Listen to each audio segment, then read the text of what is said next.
Assalamualaikum warahmatullahi wabarakatuh. Ketemu lagi dengan Ustazah Mira. Di sini saya masih mengampu mata pelajaran pendidikan agama Islam, khususnya untuk kelas 8. Bagaimana kabarnya? Insya Allah kabarnya kalian baik-baik semua ya. Tetap menjaga prokes ya, prokes kesehatan tetap dijaga terus. Walaupun pelajarannya masih daring, masih online, tetap semangat ya. Jangan sampai walaupun belum tatap muka kalian bermalas-malasan. Nah itu nggak boleh ya, harus tetap semangat dan semangat. Di sini Ustazah nanti akan membahas bab pertama yang berjudul Meyakini Kitab-Kitab Allah, Mencintai Al-Quran. Jadi kita sebagai orang iman, sebagai orang Islam, kita harus mencintai Al-Quran ya.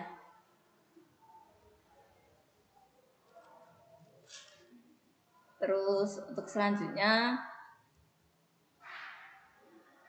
di sini ada peta konsep yang berjudul Meyakini Kitab-Kitab Allah, Mencintai Al-Quran. Ada kitab Taurat, Zabur, Injil, dan Al-Quran. Meyakini kitab-kitab Allah, mencintai Al-Quran. A. Kitab Taurat diwahyukan kepada Nabi Musa alaihissalam. Jadi kitab Taurat itu diwahyukan kepada Nabi Musa. B. Kitab Zabur diturunkan Allah Subhanahu wa taala kepada Nabi Daud alaihissalam.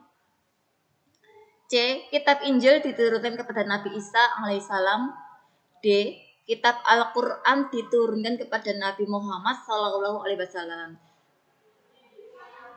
Jadi Al-Quran itu diturunkan kepada Nabi Muhammad sallallahu alaihi wasallam.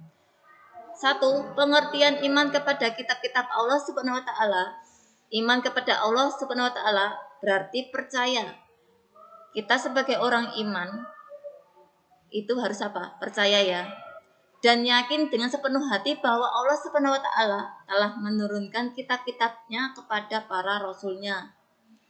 Ajaran di dalam kitab tersebut disampaikan kepada manusia sebagai pedoman hidup agar dapat meraih kebahagiaan di dunia dan di akhirat. Itu tadi pengertian iman kepada kitab-kitab Allah. Yang kedua, nama-nama kitab Allah Subhanahu wa taala dan rasul penerimanya. Ada 4 kitab yang diturunkan oleh Allah Subhanahu wa taala ke dunia ini. Keempat kitab yang wajib kita yakini adalah Taurat, Zabur, Injil, dan Al-Quran. A. Kitab Taurat diturunkan pada abad ke-12 sebelum Masehi. Kitab Taurat diwahyukan kepada Nabi Musa alaihissalam. Nama Taurat berarti hukum atau syariat. Adapun bahasa yang digunakan dalam kitab Taurat adalah bahasa Ibrani. Nah, seperti ini ya, bahasa Ibrani. Terus, kitab Taurat benar-benar wahyu dari Allah Subhanahu wa taala. Salah satunya adalah yang tertuang dalam firman Allah Al-Quran surat Al-Mu'minun nomor surat 23 ayat 49 sebagai berikut. Anak-anak bisa membuka Al-Qur'annya masing-masing, yang artinya, dan sungguh telah kami anugerahi kepada Nabi Musa alaihissalam kitab, maksudnya di sini kitab Taurat, agar mereka, maksudnya di sini Bani Israel, mendapat petunjuk. Kitab Taurat yang diturunkan Allah Subhanahu wa taala kepada Nabi Musa alaihissalam untuk bangsa Israel, maksudnya di sini kaum Yahudi, agar mereka senantiasa berada dalam jalan kebenaran.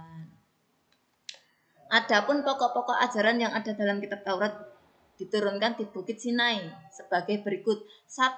Perintah untuk mengisahkan Allah Subhanahu wa taala. 2. Larangan menyembah patung atau berhala. 3. Larangan menyebut nama Allah Subhanahu wa taala dengan sia-sia. 4. Perintah menghormati kedua orang tua. 5. Larangan membunuh sesama manusia. 6. Larangan mencuri. Nah, itu tadi ya. Itu tadi ajaran yang ada dalam kitab Taurat. Terus B. Kitab Zabur diturunkan pada abad ke-10 sebelum Masehi. Kitab Zabur diturunkan kepada Nabi Daud alaihissalam untuk bangsa Bani Israel atau umat Yahudi, diturunkan daerah Yerusalem dengan bahasa Kipti. Nah, seperti ini ya bahasa Kipti ya.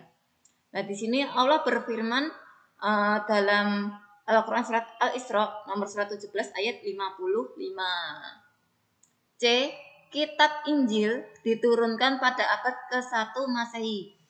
Kitab Injil diturunkan kepada Nabi Isa alaihissalam pada permulaan abad 1 Masehi. Diwahyukan di daerah Yerusalem dengan bahasa Suryani. Kitab ini menjadi pedoman bagi kaum Nabi Isa alaihissalam, yakni kaum Nasrani. Firman Allah Subhanahu wa taala dalam Al-Qur'an surat Maryam nomor surat 19 ayat 30. Secara umum, kitab Injil berisi tentang 1. Perintah untuk kembali mengesahkan Allah Subhanahu wa taala. 2. Membenarkan kitab Taurat. 3. Menghapus beberapa hukum dalam kitab Taurat yang tidak lagi sesuai dengan perkembangan zaman. 4.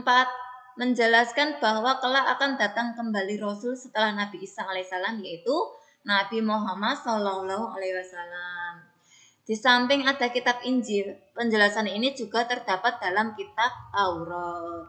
Itu ya, itu secara umum kitab Injil berisi tentang ini tadi 1, 2, 3, 4. Terus D. Kitab Al-Quran diturunkan pada abad ke-7 Masehi, kurun waktu tahun 611 sampai 632 Masehi. Kitab Al-Quran merupakan kitab yang diturunkan Allah Subhanahu wa taala kepada nabi dan rasul yang terakhir, yaitu Nabi Muhammad sallallahu alaihi wasallam. Kitab suci Al-Quran diturunkan sebagai penyempurna dan membenarkan kitab-kitab sebelumnya. Firman Allah Subhanahu wa taala dalam Al-Quran surat Ali Imran nomor 3 ayat 3. Itu ya. Itu apa? Kitab Al-Quran yang diturunkan pada abad ke-7 Masehi. Terus untuk selanjutnya, setelah wahyu pertama yang diturunkan di Gua Hira tersebut, turunlah wahyu-wahyu berikutnya sampai seluruhnya diturunkan oleh Allah Subhanahu wa taala. Secara umum, pokok-pokok ajaran yang terkandung dalam Al-Quran adalah 1. Akidah, 2. Akhlak, 3. Ibadah, 4. Muamalah, 5. Tarik itu ya. Yang pertama akidah, maksudnya di sini keyakinan, yaitu hal-hal yang berkaitan dengan keyakinan seperti mengesahkan Allah Subhanahu wa taala dan meyakini malaikat-malaikat Allah Subhanahu wa taala. 2. Akhlak, maksudnya di sini budi pekerti, berkaitan dengan pembinaan akhlak mulia dan menghindari akhlak tercela. 3. Ibadah, yakni yang berkaitan dengan tata cara beribadah seperti sholat, zakat, dan ibadah yang lainnya. 4. Muamalah, yakni berkaitan dengan tata cara berhubungan kepada sesama manusia. 5. Tarik, sejarah, yaitu kisah-kisah orang dan umat terdahulu. Itu tadi ya. Itu tadi apa? Pokok-pokok ajaran yang terkandung dalam Al-Quran. Terus untuk selanjutnya, 1. Kitab Allah Subhanahu wa taala sebagai petunjuk bagi manusia. Kitab-kitab yang diturunkan Allah Subhanahu wa taala kepada manusia melalui para utusannya dimaksudkan agar dijadikan petunjuk bahwa keberadaan manusia di muka bumi. Allah Subhanahu wa taala menciptakan manusia dengan penciptaan yang sempurna. Jadi kita yang diberi kenikmatan putih, hitam itu di hadapan Allah itu ciptaan yang sempurna. Allah Subhanahu wa taala memberikan pedoman yang berisi hal-hal baik yang harus dilakukan dan meninggalkan hal-hal yang buruk. Mulai dari sekarang silahkan ya kita perbanyak melakukan perbuatan yang baik dan meninggalkan perbuatan yang buruk. Entah sekecil perbuatan yang buruk itu apa saja, ya kita harus apa? Tinggalkan. 2. Al-Quran sebagai kitab suci umat Islam. Al-Quran merupakan kitab suci dari Allah Subhanahu wa Ta'ala yang terjamin kemurniannya. Maksudnya, sejak awal diturunkan sampai sekarang, bacaan Al-Quran dan isinya tidak mengalami perubahan, baik penambahan maupun pengurangan. Itu ya. Jadi Al-Quran itu sejak diturunkan sampai sekarang itu tidak ada perubahan ya. Dalam sejarah tercatat bahwa Al-Quran tidak diturunkan sekaligus kepada Rasulullah Shallallahu Alaihi Wasallam. Seluruh ayat-ayat Al-Quran diturunkan bertahap. Jadi ayat-ayat Al-Quran itu diturunkan secara bertahap ya, tidak langsung, itu tidak. Sedikit demi sedikit dan berangsur-angsur. Al-Quran sebagai pedoman dalam kehidupan sehari-hari sudah tentu akan menjadikan hidupnya terarah dan selamat sampai tujuan hidup yang sebenarnya. Tujuan hidup sebenarnya adalah bahagia di dunia dan di akhirat. Nah, untuk kita agar sukses nanti, ya kita harus menjalankan perintahnya Allah dan menjauhi larangannya. Ya. 3. Perbedaan kitab dan suhuf. Wahyu-wahyu Allah Subhanahu wa Ta'ala yang diterima oleh para rasul dalam perkembangannya. Ada yang dibukukan berbentuk kitab dan ada yang tidak dibukukan atau berbentuk suhuf, yaitu lembaran-lembaran terpisah. Firman Allah dalam Al-Quran surat Al-A'la nomor surat 87 ayat 18-19. Secara rinci, para nabi dan rasul yang menerima suhuf dari Allah Subhanahu wa Ta'ala. A. Nabi Ibrahim menerima 10 suhuf. B. Nabi Musa menerima 10 suhuf.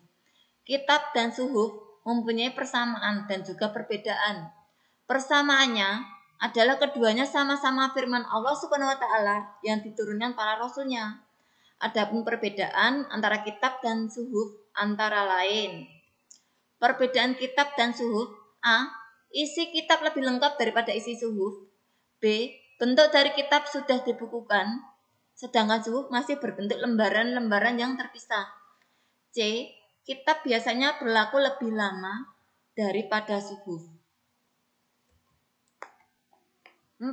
Hikmah beriman kepada kitab Allah Subhanahu wa Ta'ala. 1. Memberikan petunjuk kepada manusia mana yang benar dan mana yang salah. Pedoman agar manusia tidak berselisih dalam menentukan kebenaran. Hati manusia menjadi lebih tentram dan menambah ilmu pengetahuan. Terus untuk selanjutnya, meningkatkan kesabaran dalam menerima cobaan, ujian, dan musibah yang menimpa pada dirinya.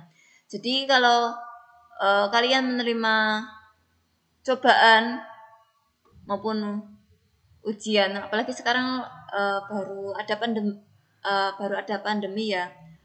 Ketika kita mendapat cobaan dari Allah, ya tetap kita apa? Tetap sabar, tetap berikhtiar untuk apa? Menuju sembuh. Itu ya. Cukup sekian materi dari Ustazah. Apabila banyak salah katanya, Ustazah minta maaf yang sebesar-besarnya. Alhamdulillahi jazakumullahu khairah. Semoga Allah paring kebarokahan. Wassalamualaikum warahmatullahi wabarakatuh.